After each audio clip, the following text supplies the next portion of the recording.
to Healthy Perspectives with Jeremiah, a podcast that brings you current social and cultural issues through a clinical lens.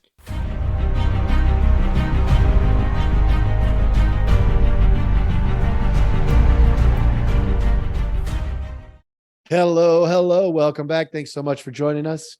We love that you're here spending your time with us. We know your time is valuable. We will try to make this useful and engaging.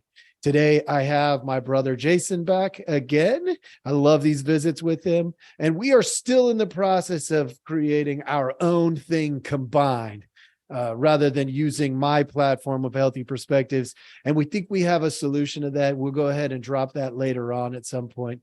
But we are on the right track, and hopefully we'll get that thing rolling here in the next couple of months. So, Jason, we got a topic today that I've been dying to engage in, because I think we're going to have different perspectives, but it'll be really interesting to see where they intersect. Today, I want to talk about rules of engagement. Now, this came up because on the therapeutic side, I deal with couples pretty routinely who argue with each other. And arguing by itself isn't necessarily a problem, but how we do it absolutely matters. So I've got this whole backdrop here on my side, but let's just start with some low-hanging fruit here. When I say something like, what are the rules of engagement for a disagreement? Where does that take you? That takes me to, I guess I visualize it in a sense of like bumper bowling. And that is, what is the left limit? What's the right limit? And what direction are we going? And how do we stay within those limits and get to the objective? That's kind of how I visualize it when you just say the phrase. Okay, so it's goal-oriented in your mind. Mm-hmm. Right? There has to be an end objective. Mm-hmm. Well, okay, so that starts us off with the inherently, what is the problem?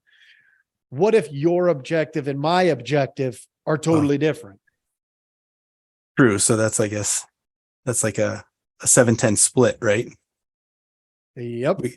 You're trying to knock down the 7, I'm trying to knock down a 10, but we both want to knock down the thing. Let me see. Yeah, I guess you have to get on the same page in order for that to even be possible. And that's not easy to do.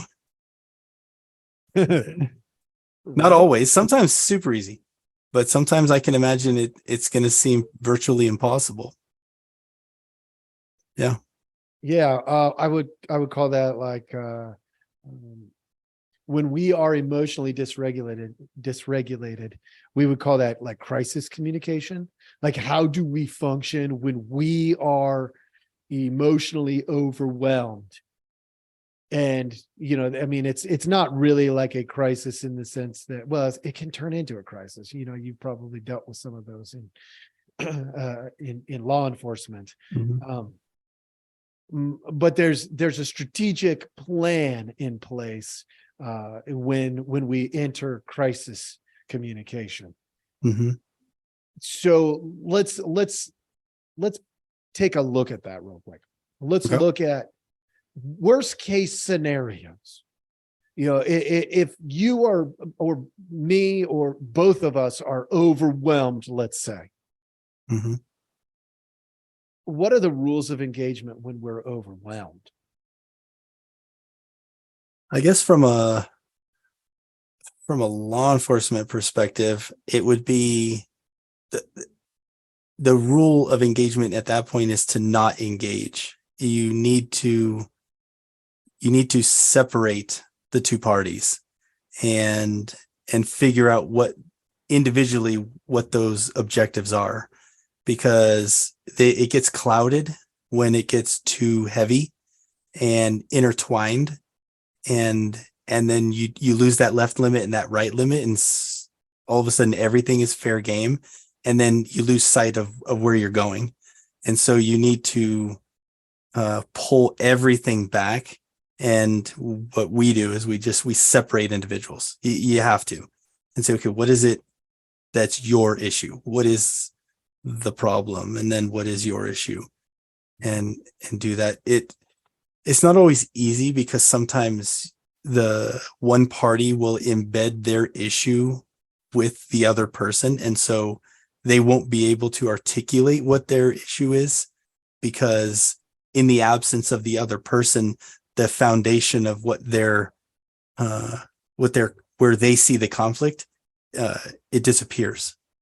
And so that becomes challenging, especially in my world when I dealt with it, because I wasn't, in the therapeutic realm. It was just make the situation better. So I didn't have the educational background that you would have, let's say, in a situation like that. But we could still make it better. We just couldn't solve the problem because the problem runs too deep in our context. And that wasn't the point of you being there, was to solve. That's not your point. Correct. You're there to reduce the tension, to make them functional again, and then get the heck out of there.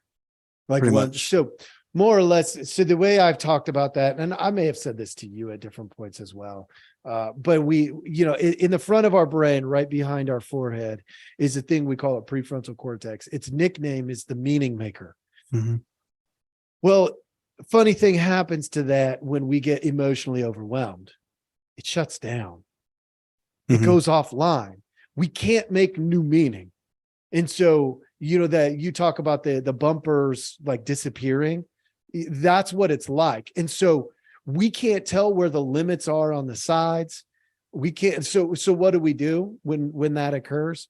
We compensate by repeating ourselves over and over and over again. We do it louder. We do it more intensely. Our paraverbals change. Our nonverbals change. And eventually we work ourselves into a frenzy and potentially even try to make people do or think like us, which is totally dysfunctional. Like after the fact, we can look back oftentimes if our confirmation bias isn't too strong. And we can go, yeah, I was kind of over the top by, I don't know, a lot. When in those situations, but it's a problem. Okay, so let me tell you a little bit about what I would say in a crisis situation where we're overwhelmed. So one of the rules that I use, and I'm gonna pause and get your feedback along the way and see what you think. But one of the basic rules is, either one of us, ahead of time, we know this, we set the parameters. Either one of us can call a timeout at any time for any reason. Right? It's a lot like being in an athletic game, right? You could be on offense or defense, you can call a timeout, right? There, as long as it's established ahead of time. Right? So in the timeout, there's, in a crisis situation, what I tell couples is have a safe place. There's a designated safe place. Whereas if you can't come up with the words to call a timeout, you just head to your safe place. And once you're there, the message is clear.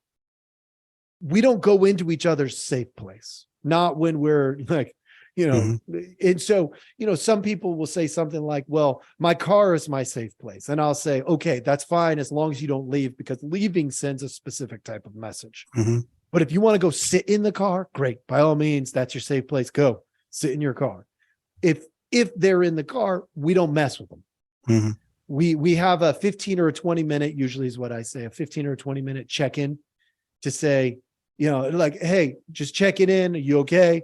Yeah, I'm okay. Why? Because a lot of times when we come down from being overwhelmed, we realize just how stupid we were. And it's really nice when somebody comes along and says, hey, are you okay? Yeah, I'm okay. You can come in. And then you sit in the car maybe at that point because the invitation was there. The crisis is gone. Right. And then you talk it through and life is good. That's what we could do in a crisis situation. What are your thoughts on something like that? Yeah, I mean, knowing the rules ahead of time hence rules of engagement, is super important. And if that is a pre-established rule, then yeah, it makes a whole lot of sense, because you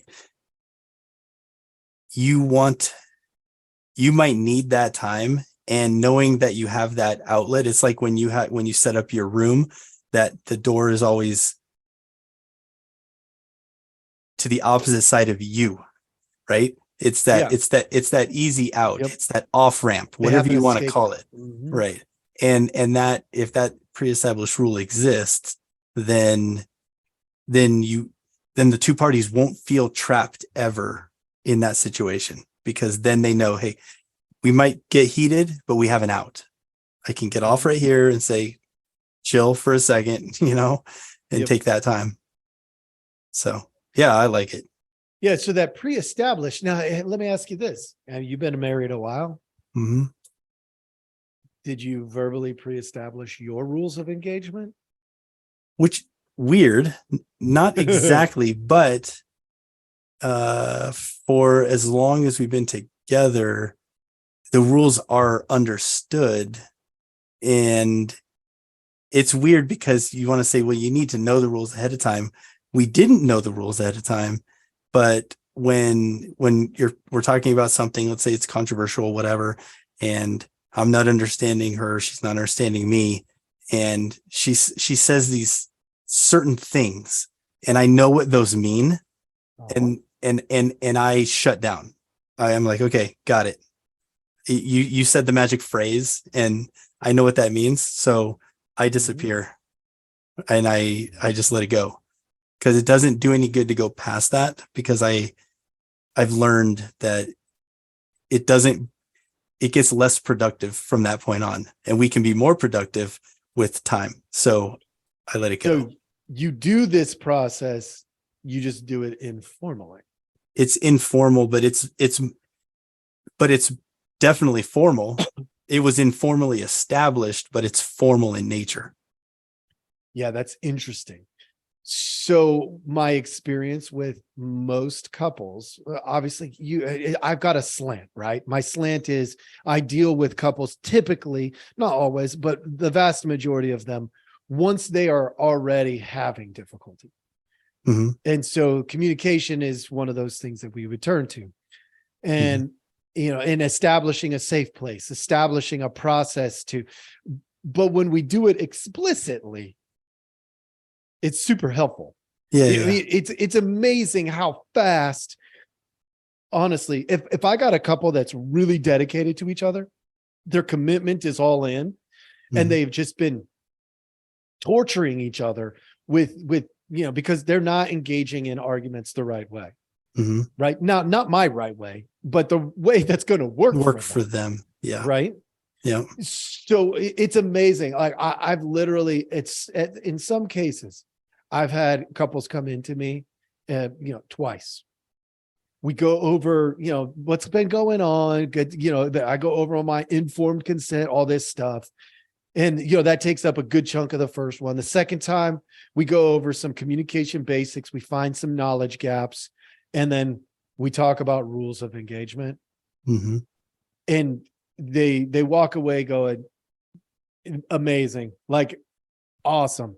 Yeah. And the next time I hear from them, it isn't about communication. It's about something else. And it's, I've had situations where literally they come in and they do that and they disappear for like 6 months. And then they come in because something new came up. But their rules of engagement are in place. And that's how they identified that they needed to get some help in this Yeah. new area, because Okay. the rules of engagement were there and they weren't able to solve it, Yeah. just the two of them. Yeah. It's amazing. Okay. So what we see culturally right now, I'm just going to insert this in terms of the way people are communicating. We're seeing a lot of things like name calling. Is name calling a good idea I mean, that's a facetious question, but name calling, should that be off the list? You mean like out of bounds? Yes. Yeah, it makes no sense. Okay, good. What else falls into the out of bounds category? Uh I would say, ooh, that's tough. I would say like just outright blaming is off the limits because no one wins in the blame game because you can always find fault in something. And what I mean by that is you can blame one person for something and then they'll blame you for something else and now you're not even on topic. You're like, wait, are we just blaming? Because that doesn't, Yeah. what's the objective? Because if we can blame all day, I mean, you could be in a marriage for 20 years and you can find something to blame someone else for at any point in time, right? Like whatever, but it doesn't help.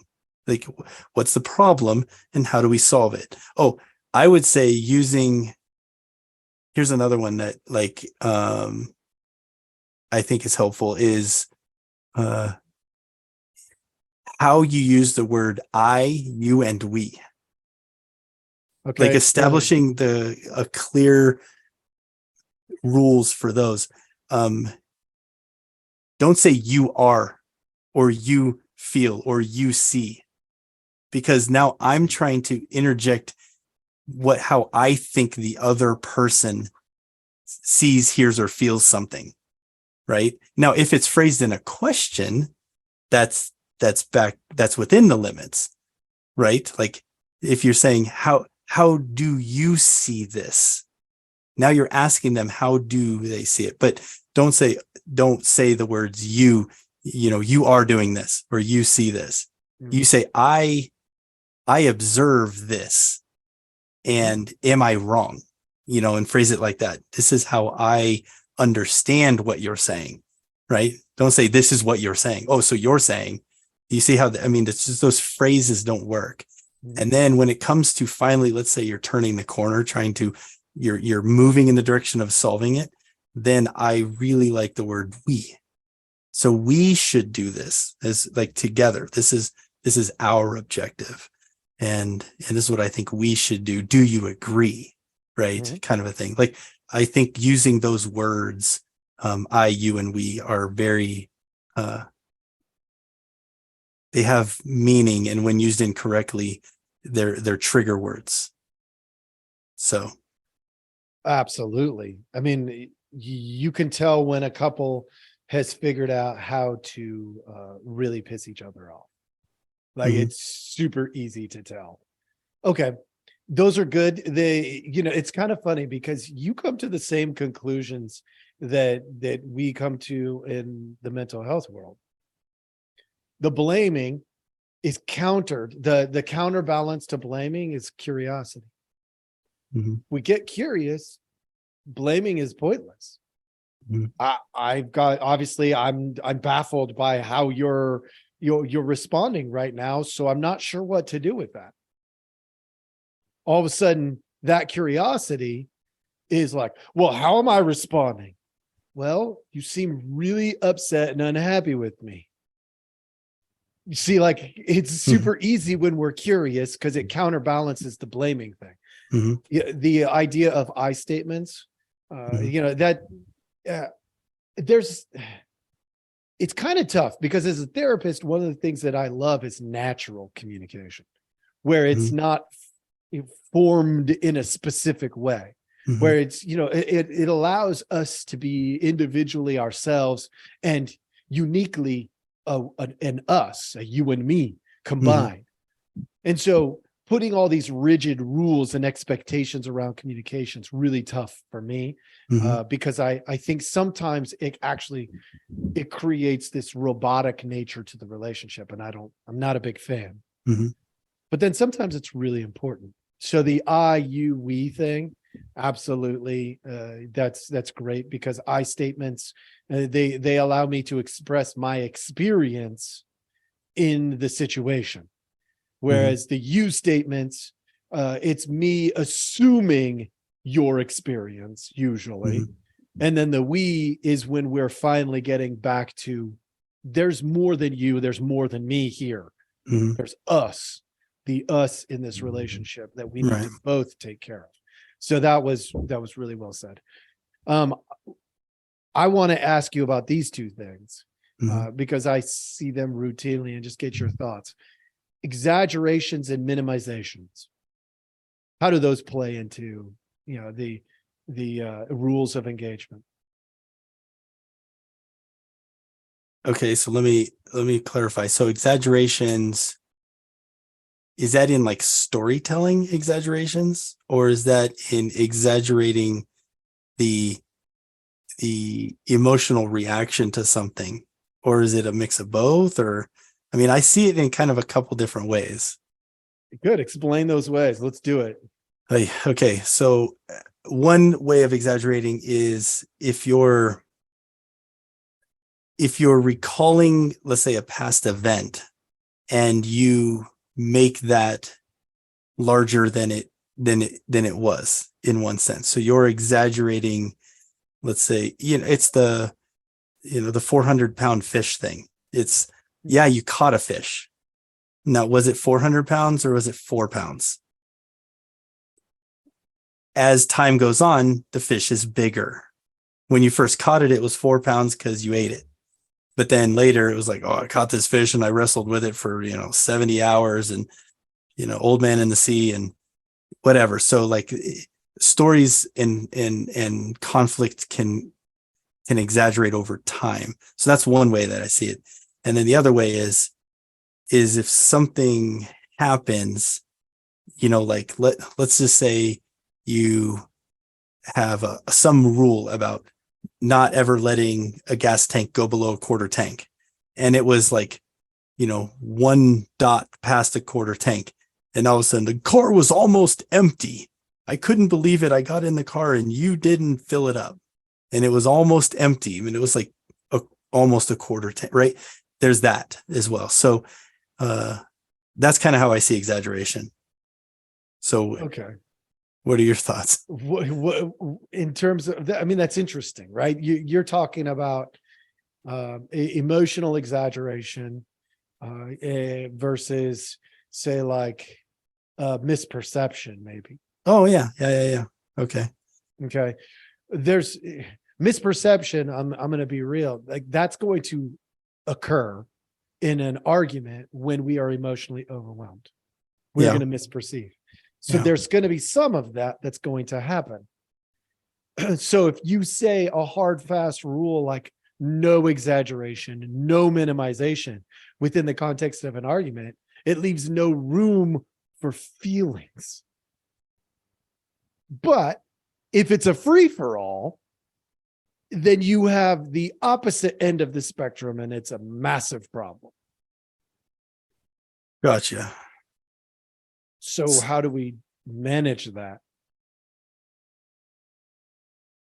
Uh, well, I mean, you have to create space for feelings. I mean, it has to be there. The relationship doesn't exist without it, whether it's a friendship or you know, or something deeper, whatever it is, it's there. It's part of the game, if you want to call it that. So you have to be able to feel and allow the other to feel, but I guess not to the extent that it distracts from the goal or the mission, like what it is you're trying to accomplish. If there's a conflict, you're trying to resolve the conflict so that you can get back on the same page, pointed in the same direction, moving towards the same target. And if it moves beyond that, where you lose sight of where you're going, then the feelings they're too big, they're too involved, and you gotta reel those back in. Mhm. You That's how went I see back, it. you circled back to the same target again. So this is super interesting. Well, I don't know if I've ever showed you this. And I mean, you might have seen it if you've watched any of the other podcasts, but I have a document here. I'm gonna just go ahead and pull it up because if you haven't seen this, you're gonna probably have one of those moments. This is typically what I get. Oh, that makes sense. Because that's just what happens. is it what So I'm picturing? Is that kind of what you're saying? yeah, most likely. So here's what I'm going to do. I am going to share this with you. Okay. So have you ever seen this? Yeah, I have. Okay. Yeah. Okay. Where did you see this? Well, I want to say you showed it to me, and I also came across it in some of my research.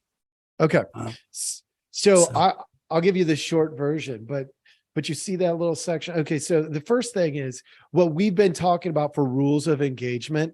And I actually will use this with clients who are just struggling big time, because if they can't create the right framework for themselves, if you do, like, if you naturally argue well and you keep your mind engaged, you don't lose your meaning maker, you're going to cover all of these every time anyway. mhm, But you see that part in the middle where it says topic mhm, and my rating? It's the yeah. most underused part of arguments. Finding out what the actual topic is. Oh, Because okay. you brought it up. You circled back to the target, right? Same target. Well, the topic, if you're arguing about A and I'm arguing about B,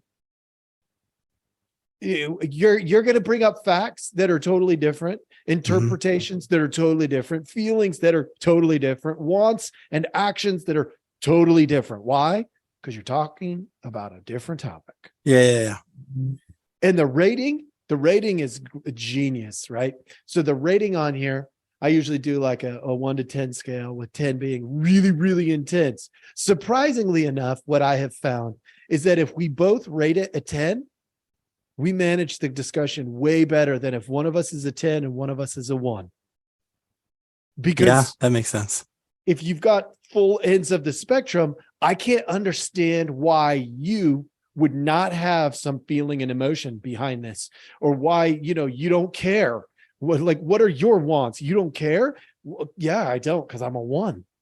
Like, I don't care. It doesn't matter. You Yeah, could do this, you could do that. You yeah, take a pick.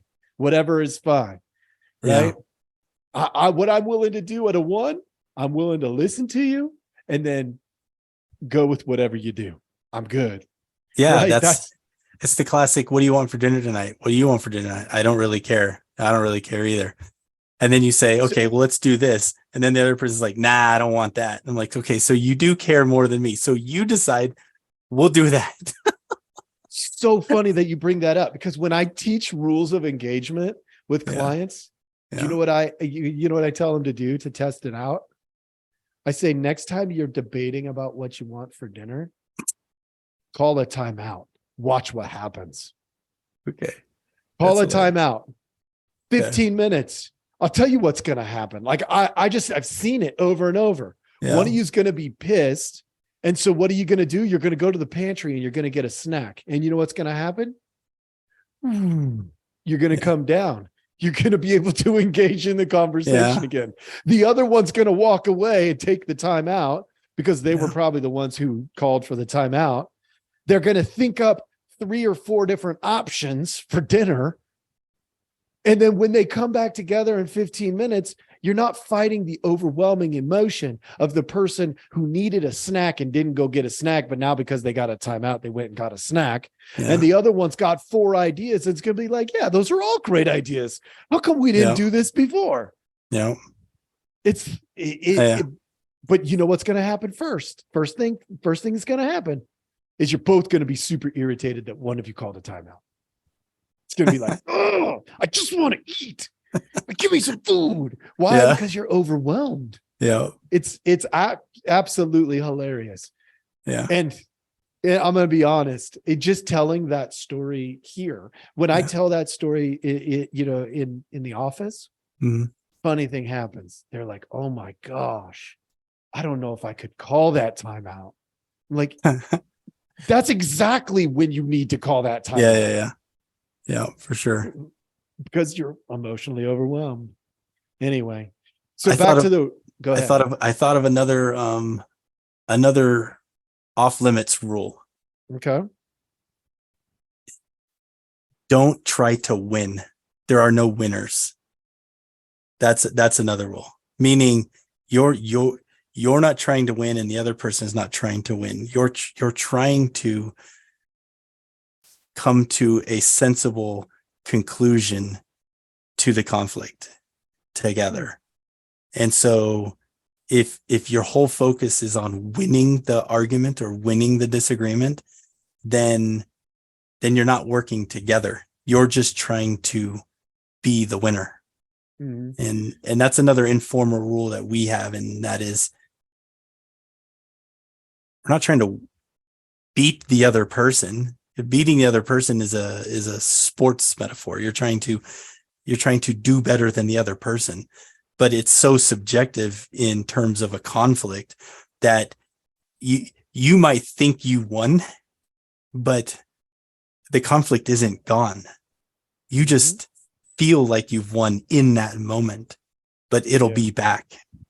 You don't get a ribbon, right? Or a medal. It's so that's another thing is you're not trying to win.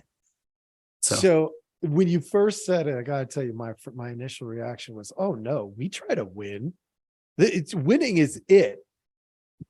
But notice how I phrase that. We try to win. Yes. We do try to win. It. Exactly. When you described it, I was like, you're saying the same thing. It's just a different way. I absolutely try to get a win for us. And that goes back to that you, me, and us piece, how in every relationship, there's three, not just two. And then you add children in, and then it's like even more complicated because you add a child, and now all of a sudden there's 9, 10 technically. 10. So, and it gets infinitely more complicated. But okay. So that's a good rule of engagement, I think. What other when it comes to rules of engagement, when you like, I'm going to just take you into a scene because I want to pull some information. You go onto a scene and, there's a couple, clearly they're both losing their mind, right? Their prefrontal cortex is offline and they are emotionally overwhelmed. What in a situation like that, what is, if you're an outsider coming into a situation like that, what's your rule of engagement? Oh, yeah. It's don't be part of the problem. That's going to be the first rule. And that is you're not picking sides. So you want to be inquisitive. You want to ask questions. You want to get them to articulate the best they can why they're feeling a certain way or why they're observing the situation in a certain way, and just have them talk. And the more they can talk and explain what their issue is, the more they'll calm down. They tend to, if they'll struggle at first, is what we would see. They would struggle and say, okay, I don't know. I just feel like this, and this is what he said, and this is what they did. And, and then she did that. And they're telling you the story. It's like, I get all the story. What's your problem? Like, what do you want to see as a solution? How do you want it resolved? What would make you less angry? Like, how can we, help remedy this situation, and have them articulate that the best they can. So from a outsider's perspective, it's just, you're there not to solve their problem. You're not trying to, make their relationship, perfect. You're there to say, hey, let's figure this out. Let us become a we, and you tell me, what is it that you need, kind of a thing, and just ask a bunch of questions, get them talking. It's interesting, except for that very, very last part. So what's that? The not picking sides is great. Like, loved it. The us becoming a we that you said, which I agree with to an extent. What you're trying to do is empathize in the we sense. Not exactly. No. What I mean by a we is I want them to turn their focus from the other individual and turn their focus to me. Answer my questions. The we that I'm trying to establish is got you. I'm here with you, right? I don't know your situation. I don't know you. I don't know anything about you, but I'm here right now Yeah. with you. And I want you to focus on what I'm trying to say. Not like, let's create a relationship. It's temporary in nature, but that's what I mean. But that is actually empathy. Empathy is an attempt to see the world as if you're them, but without taking on their baggage. Okay. So that's what you're doing. You're trying to capture a sense of their being in that moment. That's empathy. Okay. Now, where it crosses a line potentially, and you were pretty careful about it, but what we don't want to do is form allies. So like we could rabbit hole here. Let me explain how we could rabbit hole, and then you can decide if you want to go down this path or not. Sure. Right. So in our culture right now, we have these groups that are saying things like they're gathering as a group. Let's say, I mean, you can name a ton of topics. You can talk about something from abortion, race, LGBTQ, to something I can't even keep track of them all now, right? All these groups of people, right? And what's happening is all of these allies are building up behind them, right? People who are not even LGBTQ, who are not really engaged in any significant way in the race issue, historically, are pro-life or pro-abortion, like whatever, and what they're doing is they're allying. They're taking sides with those groups. So for instance, if I took a side on the race issue, like a side, like I decided that, that people have been wronged or people have not been wronged. Right. And I ally with those people and I give them a sense of my power to pull them along. For instance, I've heard this before many, many times. I am, in all appearance, a Caucasian male, right? Most people don't understand because of my lightness in every way that we're Italian. They don't equate that. They don't go, oh, well, I mean, and technically that would still be a Caucasian male. It's just pretty dark normally, not this guy, right? And so what they would say, some people would say to me is, well, you need to give your white power to the Black community. They would tell me that. But as soon as I do that, you know what message I actually send? Any idea what message I send? Not exactly, because I'm not exactly sure where you're going with it, but I'm okay. Let's go for the ride. What message I sent to the Black community? You can't do it without me. Oh, I see. In other words, I victimized them again. So when we end up in those really, really tough spots, and all of these things are tough. Abortion, that's complex. LGBTQ, complex. Race, complex. These aren't simple, like I have all the answers. They're complex topics. But the moment I ally, I tell somebody who's LGBTQ that you're too weak to do it without a, what do they call us? Cis white male. You need me or you can't do it. I'm sending them a clear message. They're too weak without me. I got you. And the same is true in a couple. Yeah. So you're saying that it can't be done. Okay, because we started off talking about the empathy thing and picking sides.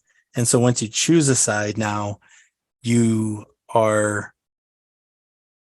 saying not only do you support that side, but that side is too weak to do it on their own, and you are then needed in order to solve the problem which they actually need to solve on their own, kind of a thing, in a very overly simplified way. Yeah. What's the risk of them not solving it on their own if they can't solve it themselves? You know what that means? Perpetual need. You're going to be coming back over and over and over. Right. You mean, yay. I mean, I'm betting you had some things like that. Those calls, you're like, oh yeah, it's Saturday night and it was on a payday. So I know I'm going to this house tonight. Yeah. Yep. There was definitely those for sure. You just knew it was going to happen. Yeah. And so then they become dependent on somebody outside to come in and ally with them, solve their problem for them. Yeah. Because they, in effect, become too weak. Why? We told them they were weak all along. Like, that's the easiest solution. I'll just call Jason. So I got a question for you then. So I've been in education and you're in clinical psychology. We both are in the world of solving problems or helping people solve problems. And how then, so why are you needed? Why is someone like me needed? And okay, so I can tell you what I do when I'm sitting with clients. On day one, the very, very first day that I meet them, I go over our ethics. And in the ethics, now the first ethical principle is autonomy. Autonomy means you have the right to choose your path. Unless you are dangerous to yourself or to somebody else, their life is in danger, right? Mm-hmm. Then you choose your path, which means I make recommendations and you make decisions. Now, that's tricky because they sometimes will still put me up on a pedestal as if I'm some kind of guru that's going to help them. So after I've established, I make recommendations, then I'll literally say things like, and look, if I make a really stupid recommendation and you choose to do it, that's on you. Like, you have to keep your filter engaged because I am capable of not knowing some things that are going on in your life. I'm very capable of that. And because either you don't tell me or I just can't read between the lines well enough because I don't know you that well yet. That's right. Okay. I'm capable of not knowing, and therefore you have to remain the expert in your world. You have to, like, now what I can do is fill in knowledge gaps so I can do the teaching part. Mm-hmm. And the more I get to know you, the better I'm going to be able to make recommendations that fit your particular life and puzzle. Because I'll be able to go, oh, your frame of reference is here. Your goal is over here. I kind of have a pretty good idea of where you are at the moment. And so my recommendation would be along this line because I know where you're trying to go. Yeah. Right. So that would be an easy example for that would be, maybe helping somebody pick a new job. Right. Well, I know where they were. They've gone over their job experiences with me, their social challenges around those, stuff like that.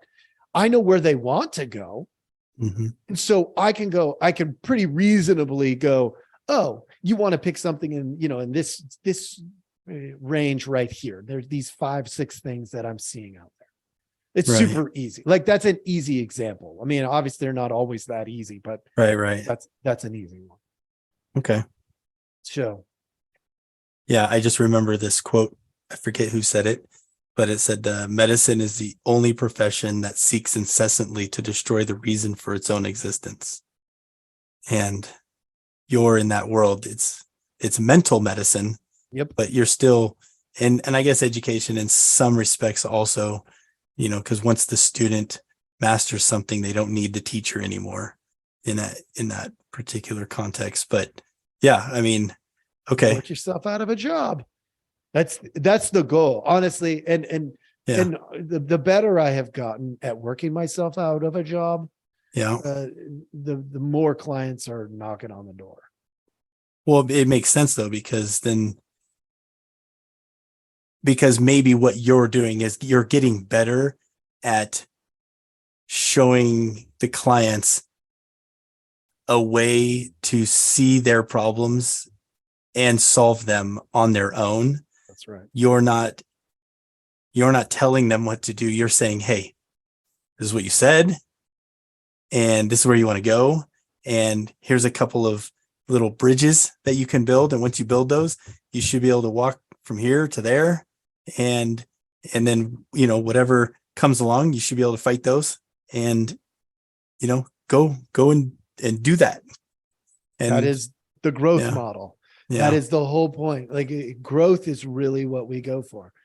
If I do my job well, I'm helping people do the work they need to do to grow. But that's also why, I'm a really direct therapist when it comes to addressing things, which is kind of funny because I'm super relational in my approach, but I'm direct with feedback. I'll be like, you said this, like, did you mean it? Because you're doing this, you're incongruent here. mm-hmm. Right? That doesn't make sense. So which one is it? Are your words meaningful or your actions meaningful? And then they'll usually do well, it's both. My words are meaningful, but my actions don't align yet. Okay, well, what do we got to do to get the actions aligned? And so then we'll brainstorm and solve those problems. Yeah. But at the end of the day, what I'm trying to do is help them see how they can grow and continue the growth process. I've got a quote outside my door. This is me just being ridiculous. Most people don't ever even see it, but it's sideways. It's written sideways, so you have to like turn your head. Okay. And, it's the quote that says, life begins at the end of your comfort zone. So as a therapist, if I'm doing my job really well, what I'm doing is I'm keeping them at the edge of their comfort zone constantly. Like where they know they can crawl back in if they need to, because if it's too much for them to handle emotionally or whatever, but they're constantly pushing that edge forward. So that's like one of your rules of engagement then. Absolutely.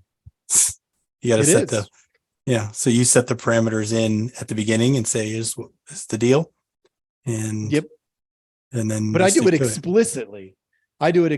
Yeah. And it's tough because a lot of times in these relationships, we don't do that. Here's the thing. If you sat down with your wife and you said, here's some of the rules of engagement for us. I can almost guarantee what she's going to go. She's going to go, yeah. Right. She'll say, duh. Right. Like, of course. Yeah. But a lot of people can't naturally get there for whatever reason, their own blocks, their partner's blocks, their kids' blocks, like whatever it is, people put up these blocks, these barriers. And so stating them explicitly can be this is the barrier right here. You don't listen. Absolutely. It's such an easy, soft skill, but it's so easy to ignore that because you get wrapped up in your own thoughts. And I don't know how many times you just turn your thoughts off for a second and just hear it. You're like, okay, I didn't hear that. I heard it that time, kind of a thing. So that's why I can sit with people from tons of different backgrounds. I can work with, literally I've worked with just about everything there is in mental health because I did so much crisis treatment. I can sit with, some of them are hard for me. Don't get me wrong. When I sit with somebody who has harmed children, that's tough. It's tough. But I learned early on sitting with people that had harmed children, which is what I spent most of my life fighting against, right? Don't harm children. Just do not harm children. Like that was like that could have been my motto for like 15 years, Mhm. 20 years. But after sitting with one early on and going, oh my gosh, they were a child and they were harmed and they have a story that is brutal that I wouldn't wish on any child. Mhm. And now they're an adult and they're repeating what they know. We've got to shift that. Mhm. But things started coming a lot clearer of like, oh, if I just get out of my own way and I listen to Mhm. this person I don't agree with. I literally wanted to just come across and be like, Mhm. but if I just take the time to listen, I'm going to be a lot more productive. They're going to feel a sense of belonging that they may have never felt before. That agape style love, that care of I accept you as you are. I may not like what you do. Everything else is negotiable, but the love is not, right? That kind of concept. And Yeah. so it's hard though, man. Like Yeah. at times. No, I mean, there's people that say, I don't know how you were in law enforcement or how you were in the military and this and that. And, I could say the same thing about sitting down and listening to people's stories or problems or whatever. I couldn't do it. I know I've said that before, but it's not, that's hard. I'm not going to cut someone's chest open and try to whatever. And I'm not going to sit and listen to someone's brain open either. Yep. I know my skill set and it's not that, Yeah, but you know how many people say teaching is hard? And on your side, you're probably like, well, I mean, some things, but no, mostly it's not. Yeah. Right. You've got the skill set for it. So some people think this stuff, what we're doing right here, this podcasting is hard. But literally for like, well, whatever, the last 45 minutes, hour, whatever it's been, longer tonight than normal. Yeah. But like, dude, we're just chilling and talking about stuff. This isn't hard. Not in comparison to what a lot of people are dealing with. True. So very true. All right, man. Well, I probably better let you go. Let's summarize with, I hope this was helpful. We kind of rabbit trailed a little bit, but I think there's some good value in here. If people really want to set good, healthy rules of engagement, they can find this to be useful. Thanks for joining us. For all of you out there in podcast land, we appreciate your time. We hope you enjoyed this. Have a great day.